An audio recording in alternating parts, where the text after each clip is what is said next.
اے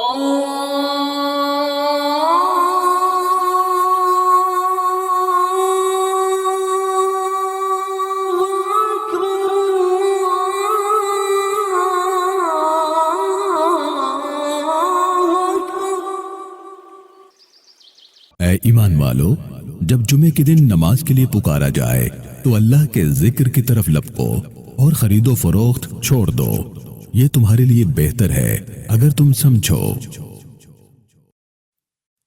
محترم سامعین و ناظرین کرام، آپ سن رہے ہیں خطبات حرمین سے انتخاب۔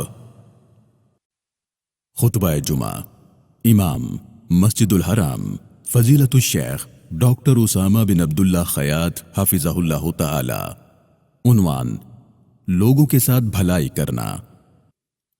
الحمدللہ، ہر طرح کی حمد و ثنا اللہ ہی کے لیے ہے جو خوب نوازنے اور عطا کرنے والا ہے۔ میں اس کی ایسی حمد بیان کرتا ہوں جو ہمیں اس کے قریب کر دے اور خوش نصیبوں کے مقام پر پہنچا دے۔ میں گواہی دیتا ہوں کہ اللہ کے سوا کوئی معبود نہیں، وہ اکیلا ہے، اس کا کوئی شریک نہیں۔ وہ جس پر چاہتا ہے اپنی رحمت نازل فرماتا ہے۔ میں یہ بھی گواہی دیتا ہوں کہ ہمارے نبی سیدنا محمد صلی اللہ علیہ وسلم اللہ کے بندے اور رسول ہیں، آخری نبی اور متقین کے لیے بہترین نمونہ ہے۔ اے اللہ، اپنے بندے اور رسول محمد صلی اللہ علیہ وسلم پر رحمتیں اور سلامتیاں نازل فرما۔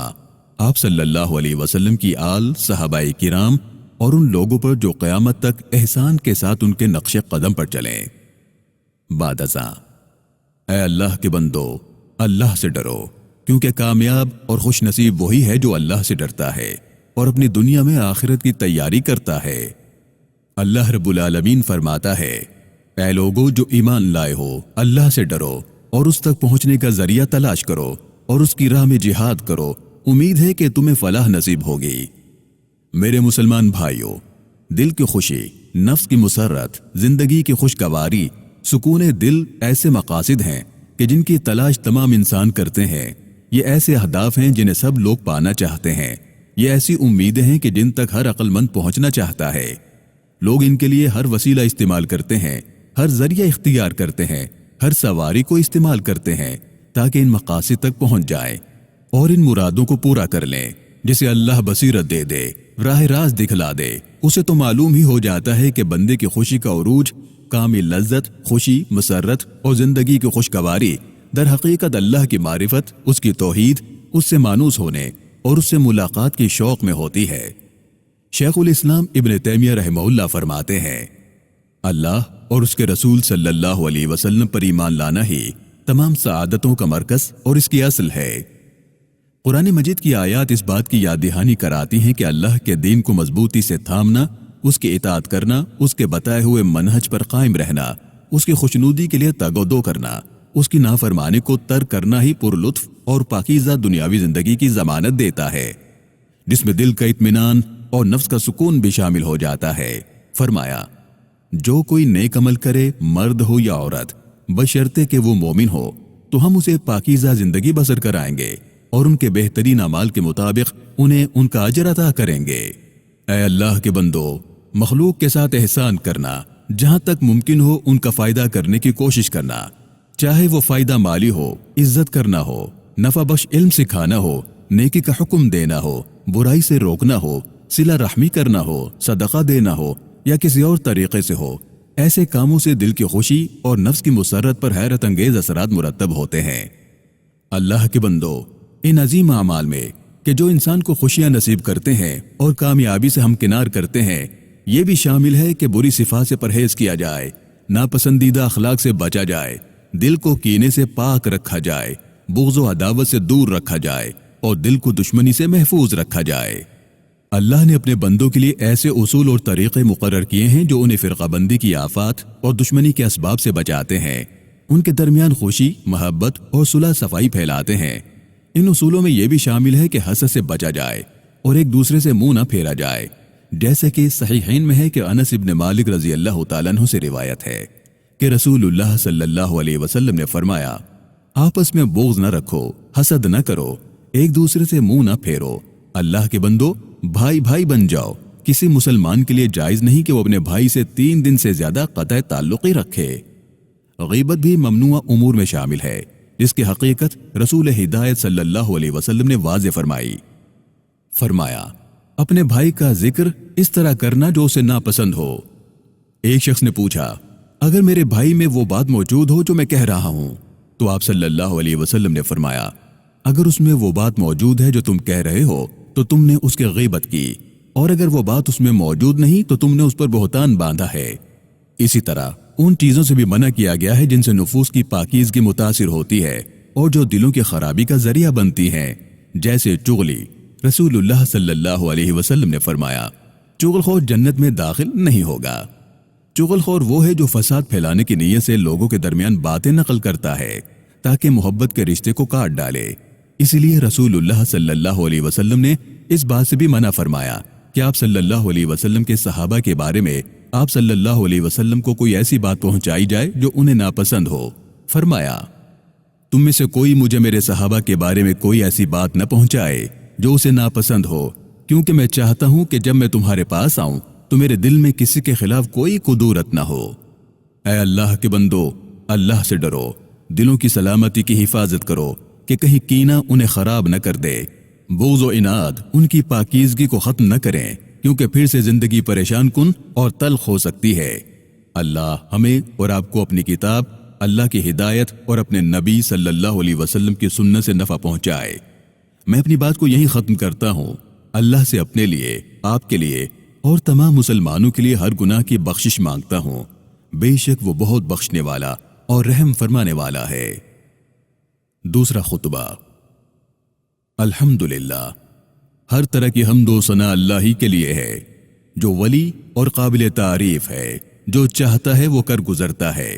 میں اس کی حمد بیان کرتا ہوں اور گواہی دیتا ہوں کہ اللہ کے سوا کوئی معبود نہیں، وہ واحد ہے، اس کا کوئی شریک نہیں، وہی تخلیق کی ابتدا کرنے والا اور اسے دوبارہ پیدا کرنے والا ہے۔ میں یہ بھی گواہی دیتا ہوں کہ ہمارے نبی سیدنا محمد صلی اللہ علیہ وسلم اللہ کے بندے اور رسول ہے، جو بہترین اخلاق اور سیدھے راستے کے علم بردار ہے۔ اے اللہ، اپنے بندے اور رسول محمد صلی اللہ علیہ وسلم پر رحمتیں اور سلامتیاں نازل فرما۔ آپ صلی اللہ علیہ وسلم کی آل اور صحابہ کرام پر اور ان لوگوں پر جو قیامت کے دن تک احسان کے ساتھ ان کے نقش قدم پر چلیں۔ بعد ازاں، اے اللہ کے بندو، دنیا میں خوشی حاصل کرنا ہے تو نفس کو کینے سے پاک رکھنا ہوگا۔ زندگی میں اپنی کمائی اور اپنے بھائیوں سے متعلق اپنے جذبات میں فرق کرنا ہوگا۔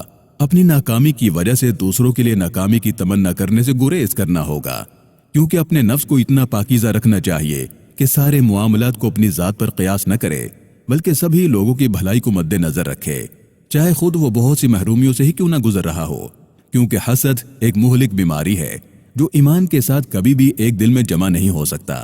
جیسا کہ امام نسائی رحمہ اللہ نے اپنی سنن میں صحیح سند کے ساتھ سیدنا ابو ہریرہ رضی اللہ تعالیٰ عنہ سے روایت کیا ہے کہ رسول اللہ صلی اللہ علیہ وسلم نے فرمایا، ایمان اور حسد کسی بندے کے دل میں کبھی بھی اکٹھے نہیں ہو سکتے۔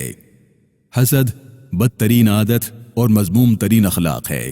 اس کی قباحت کے لیے اتنا ہی کافی ہے کہ حسد کرنے والے لوگ ان تمام لوگوں سے بھی بغض کرنے لگتے ہیں جو ان کے ساتھ احسان کرتے ہیں۔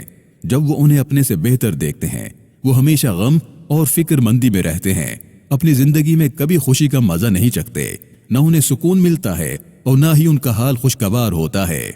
اے اللہ کے بندو، اے اللہ کے بندو، اللہ سے ڈرو اور یاد رکھو کہ نفس کی خوشی اور دل کا سکون حاصل کرنے کا اللہ کی طرف رجوع کرنے کے علاوہ کوئی راستہ نہیں ہے، کیونکہ اللہ کے ساتھ رہنے والوں کو کبھی بھی غم نہیں ہوتا۔ جس کے ساتھ اللہ ہو اسے غم کیسا، بلکہ اصل غم اور مکمل پریشانی تو اسی کے لیے ہے جو اللہ سے منہ موڑ لے اور اپنے نفس اور خواہشات کے سپرد ہو جائے۔